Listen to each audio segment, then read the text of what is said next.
நாமக்கல் பரமத்தி ரோட்டில் இருக்க ஹோட்டல் கௌதமுக்கு தான் நைட்டு டின்னருக்கு சாப்பிட போயிருந்தோம். எப்பயும் போல் மெனு கார்டை ஃபஸ்ட்லேருந்து லாஸ்ட் வரைக்கும் படித்து பார்த்துட்டு, அண்ணன் 2 பரோட்டா கொடுங்க அப்படின்னு தான் ஃபஸ்ட்டாக சொல்லுவேன். நான் மட்டும்தானா உங்களில் எத்தனை பேர் இப்படின்னு சொல்லுங்கள். ஏன்னா கௌதம் ஹோட்டலில் பரோட்டா வித்து சால்னா அப்படி இருக்கும், அதனால தான்.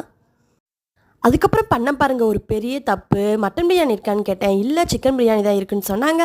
சரின்னு சொல்லிட்டு வாங்கினா ஃபுல்லாக பட்டை ஏலக்காய் வாசம் தாங்க. பிரியாணி பிரியாணி மாதிரியே இல்லை. பட்டை ஏலக்காய் பச்சை மிளகாய் இதோட வாசனை தான் அதிகமாக இருந்துச்சு. எம்மாடியோ பட்டையை பார்த்தீங்களா எவ்வளோ பெருசான, இது ஒன்றும் நல்லாவே இல்லைங்க. சரி எப்படியாவது இதை முடிச்சு விட்டுணுமே அப்படின்னு சொல்லிட்டு அதுக்கு சைட் டிஷ்ஷாக புதுசாக ட்ரை பண்ணலாமேன்னு புறா வறுவல் வாங்கியிருந்தேன். புறா வறுவல் ஒன்றும் அந்தளவுக்கு டேஸ்ட்டாக இல்லைங்க. எல்லாமே இன்றைக்கி சொதப்பின மாதிரி ஆகிடுச்சு. ஸ்ரீ எனக்கு சிக்கன் லாலிபப் தான் வேணும் அப்படின்னு அடம்பிடிச்சி வாங்கினா ரொம்ப பெருசாக இருந்ததுனால அவனும் நல்லாவே சாப்பிடல. நம்ம புறாக்காலை சிக்கன் காலை நினச்சி பிரியாணியோட வச்சு சாப்பிட்டு முடிச்சு விட்டு பில்லை கட்டிட்டு வந்தாச்சு.